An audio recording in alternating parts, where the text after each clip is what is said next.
Assalamu alaikum everyone. In today's lecture, we'll read the summary of a famous play, The Jew of Malta, written by Christopher Marlowe in Urdu language. And I assure you that after watching this lecture, you will be able to answer most of the questions related to this play. So let's start today's lecture. सबसे पहले हम इसके characters को discuss करते हैं.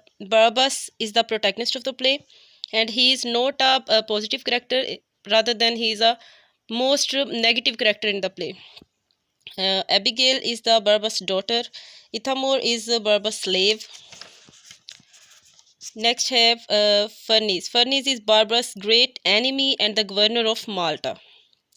Machiavel is the narrator of the prologue. Selim Klimit is the Turkish leader and son of Ottoman Empire.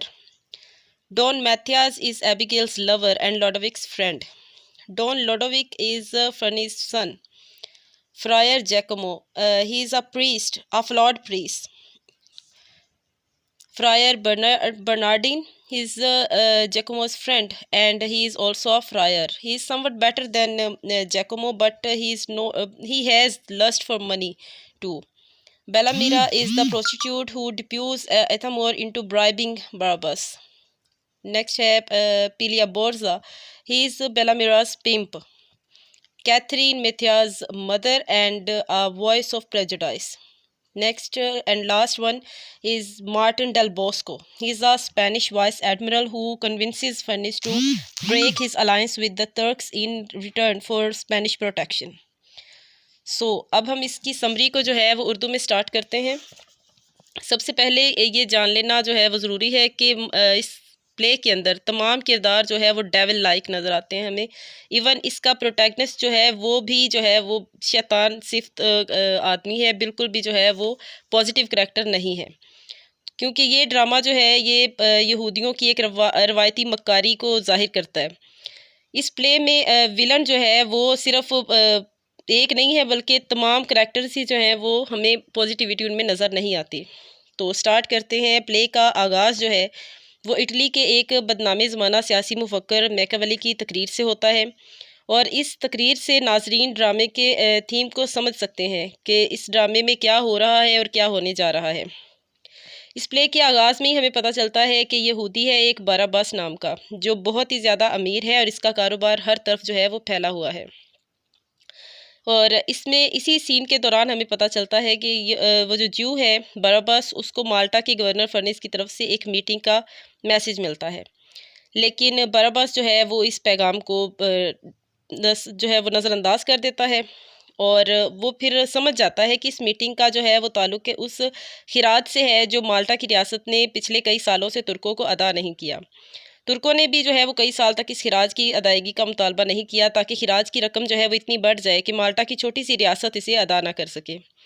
और इस वक्त जो है वो टैक्स इतना ज़्यादा बढ़ चुका है कि वाकई जो है वो माल्टा की रियासत उसको अदा करने के काबिल नहीं है. उस हवाले से जो गवर्नर फर्निस होता है वो तुर्कों से 1 महीने की मोहलत तलब करता है कि वो 1 महीने के अंदर जो है खिराज की रकम का बंदोबस्त कर लेगा. और वो इसका जो है वो प्लान ये बनाता है कि यहूदियों से जो है वो टैक्स वसूल किया जाए, उनकी आधी दौलत जो है वो ले ली जाए, और फिर जो है इस खिराज को पूरा किया जाए. अदरवाइज़ यहूदी जो है वो अपना मज़हब छोड़कर ईसाई हो जाए तो फिर वो इस टैक्स से बच सकते हैं. और जो कोई जो है वो ये आधी अपनी दौलत देने से इनकार करे या इसकी खिलाफ वर्जी करे तो उसकी सारी दौलत पर ही कब्ज़ा कर लिया जाए. बराब्बास इस मीटिंग में मौजूद नहीं होता, इसलिए वो अपनी आधी दौलत देने से इनकार कर देता है, और इसके नतीजे में उसकी सारी दौलत पर ही कब्ज़ा कर लिया जाता है हुकूमत की तरफ से. उसका घर भी छीन कर जो है वो चर्च को दे दिया जाता है. बराब्बास जो है वो इस सब से बहुत ज़्यादा परेशान हो जाता है, लेकिन वो एक शैतान सिफ्त आदमी है, और वो भी जो है वो प्लान बनाता है कि मैं अब ईसाइयों से बदला लूँगा. वो अपनी बेटी एबिगेल से कहता है कि वो उस घर में जाए जो कि पहले उनका था और अब चर्च को दे दिया गया है, और वो बहाना करे कि वो ईसाई मज़हब इख्तियार करके नन बनना चाहती है. असल में जो ज्यू है उसने उस घर में ख़जाना छुपाया होता है, और उसकी बेटी जो है वो अपने बाप की तजवीज़ पर अमल करते हुए जो है वो वैसे ही करती है और ख़जाना लाकर अपने बाप को जो है वो दे देती है. एबिगेल जो है वो माल्टा के एक नौजवान को मैथियास को पसंद करती है, और मैथियास भी जो है वो उसे पसंद करता है, वो भी उससे शादी का ख्वाहिशमंद होता है. और ऑन द अदर हैंड माल्टा का जो गवर्नर है फर्निस, उसका बेटा लोडोविक भी जो है वो जियो की बेटी एबिगेल से जो है वो मोहब्बत करता है। तो वो दोनों जो है लड़के वो आपस में दोस्त होते हैं और दोनों ही ईसाई होते हैं। तो बराबस प्लान करता है कि वो ईसाइयों से एक कुदरती जो उसके अंदर नफ़रत होती है, वो उसकी वजह से जो है वो प्लान बनाता है कि इन दोनों लड़कों को भी जो है वो कैफ़रे किरदार तक पहुँचाएगा। इन दोनों को सज़ा देने का प्लान बनाता है। वो अपनी बेटी एबिगेल को कहता है कि वो दोनों से ही जो है ना वो झूठी मोहब्बत का इज़हार करती रहे। वो इस चीज़ से जो है वो इनकार करती है, एहतजाज करती है, क्योंकि वो रियल में जो है वो मिथ्यास को पसंद कर रही होती है। लेकिन अपने बाप के मजबूर करने पर वो ये ड्रामा करती है और उसकी जो है ना वो स्कीम के तहत वो लोडोविक को अपने घर बुलाता है और एबिगेल को उससे जो है वो मिलवाता है और ऊपर से जो है वो मेथियास को भी बुलवा लेता है। मेथियास जब एबिगेल और लोडोविक को देखता है तो वो गुस्से में आ जाता है और इस तरह से दोनों दोस्तों के दरमियान जो है वो नफ़रत का एक बीज बो दिया जाता है। फिर मेथियास की तरफ से एक जाली ख़त जो है वो लोडोविक को लिखा जाता है और इसमें उसे लड़ाई की झगड़े की दावत दी जाती है, मुकाबले की। और ये ख़त जो है वो अपने ग़ुलाम इथामोर के ज़रिए से बराबस जो है वो रवाना करता है। इथामोर भी जो है वो ईसाइयों से उसी तरह से नफ़रत करता है जिस तरह से उसका मालिक जो है वो बराबस करता है। और वो भी कोई अच्छा इंसान नहीं है, वो भी बहुत ही जो है वो डेविल लाइक जो है वो करैक्टर है। फिर इसी साजिश के नतीजे में वो दोनों नौजवान जो हैं वो एक दूसरे को जो है वो कत्ल कर देते हैं। दोनों का ख़ात्मा हो जाता है बराबस के प्लान की वजह से। जब एबिगेल को पता चलता है कि उसका लवर जो है वो उसके बाप की साजिश के नतीजे में मारा गया है, तो वो भी गुस्से में आ जाती है और अपने बाप से बदला लेने का जो है वो फ़ैसला करती है। फिर वो रियल में जो है वो चर्च जाती है और ईसाई मज़हब को कबूल कर लेती है। जब बराबस को इस चीज़ का पता चलता है तो वो अपनी बेटी को भी जो है ना वो उससे भी दुश्मनी करने से बाज़ नहीं आता। वो ज़हर आलूद चावलों का एक ट्रे जो है वो चर्च भेजता है। वो तमाम जो नन्स होती हैं वो खाती हैं उन चावलों को और इस तरह से जो है वो उनकी डेथ हो जाती है और आखिरकार जो है वो एबिगेल भी उनमें शामिल होती है, वो भी मर जाती है। मरने से पहले वो ईसाई अकीदे के मुताबिक अपना जो है वो गुनाहों का एतराफ़ कर लेती है और उस एतराफ़ गुनाह को जो है वो रख लिया जाता है।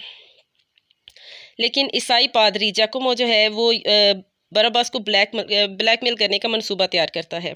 लेकिन बराबस चूँकि जो है वो पहले ही बहुत होशियार है, वो भी इस एक साजिश तैयार करता है। वो ईसाई पादरियों से कहता है कि वो भी जो है वो अपना मज़हब छोड़कर ईसाई मज़हब इख्तियार करना चाहता है और जो कोई उसे ईसाई बनाएगा वो उसको अपनी आधी दौलत दे देगा। इस तरह से वो एक लस्ट फॉर मनी जो है वो उन चर्च के पादरियों के अंदर जो है वो पैदा कर देता है, जो कि पहले से ही उनके अंदर मौजूद होती है।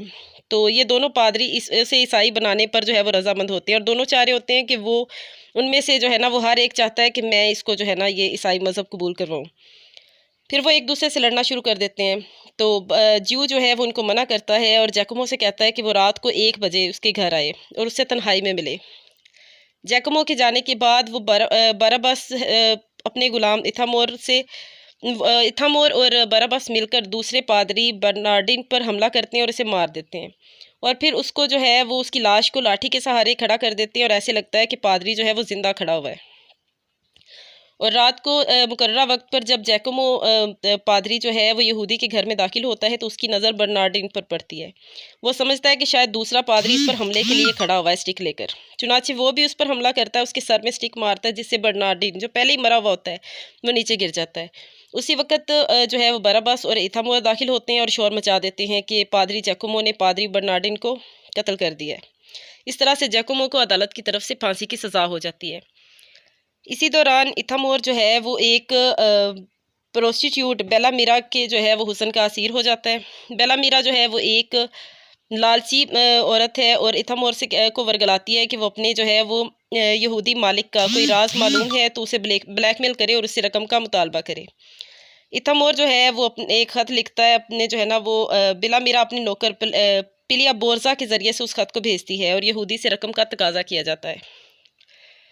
बराबस को बार बार जब इस तरह का तकाजा उससे किया जाता है तो वो भी जो है ना वो पैसे कुछ दे देता है, लेकिन फिर वो उनके खिलाफ भी एक प्लान बनाता है। वो एक म्यूज़िशियन बनकर जो है वो उनके पास आता है इथामोर और बेला मीरा के पास और उनके लिए जो है वो म्यूज़िक बजाता है और फिर उनको फूलों का एक बुके जो है वो तोहफे में देता है और उन फूलों के अंदर जो है उसने पॉइज़न का छिड़काव किया होता है और फिर वहाँ से चला जाता है और उस पॉइज़न की वजह से बेला मेरा और इथामोर और साथ साथ उनके जो सर्वेंट पिलिया बोर्जा की जो है वो डेथ हो जाती है। जब उनकी डेथ की खबर जो है वो गवर्नर को मिलती है, तो गवर्नर फर्नीस जो है वो ज्यू बराबस को गिरफ्तार करने का हुक्म दे देता है। उस वक़्त बराबस जो है वो चालाकी से मौत का बहाना करता है और इस तरह से उसको जो है वो मरा हुआ समझकर उसकी लाश को फसील से नीचे फेंक दिया जाता है।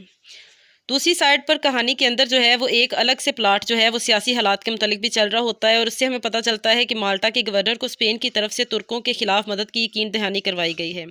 और ये मार्टिन डेल बोस्को जो वाइस एडमिरल होता है स्पेनिश, वो ये यकीन दहानी करवाता है कि वो तुर्कों को खिराज देने से इनकार कर दे और इस पर तुर्क माल्टा पर चढ़ाई कर देते हैं और माल्टा का मुहासरा कर लेते हैं। इसी मुहासरे के दौरान इन्हें बराबस की जो लाश मिलती है वो असल में मरने का ड्रामा कर रहा होता है। तो अब तुर्कों को वो बराबस जो है वो अपनी मदद का यकीन दिलाता है और इसकी मदद से तुर्क एक खुफिया रास्ते के ज़रिए से माल्टा में दाखिल हो जाते हैं और माल्टा पर कब्जा कर लेते हैं। बराबस को इसकी खिदमात के सिले में माल्टा का गवर्नर बना दिया जाता है और फर्नीस और इसके तमाम दरबारियों और जर्नैलों को जो है वो गिरफ्तार कर लिया जाता है। अब बराबस एक और चाल चलता है, एक और प्लान बनाता है। वो फर्नीस को कैद से निकलवाता है और उसके सामने तजवीज़ रखता है कि वो तमाम तुर्क फ़ौजियों को मरवा देगा अगर उसे ज़्यादा मिकदार में, कसीर मिकदार में दौलत दे दी जाए। फर्नीस जो है वो उसकी इस तजवीज़ को कबूल कर लेता है और अपने प्लान का अमली मनसूबा पहनाने के लिए बराबस एक दावत का एहतमाम करता है, जिसमें वो तुर्क जर्नैल क्लेमेत और दूसरे सेलम क्लेमेत और दूसरे तुर्क फ़ौजियों को दावत देता है और वो दावत का एहतमाम एक गहरी खाई के ऊपर करता है और फर्नीस को कहता है कि जैसे ही जो है वो अलार्म बजे तो वो उस रस्सी को जो है वो काट दे ताकि खाई के ऊपर जमाए गए तख्ते जो हैं वो हट जाएं और तुर्क कमांडर फ़ौजियों के साथ ही उस खाई के अंदर गिर जाएं।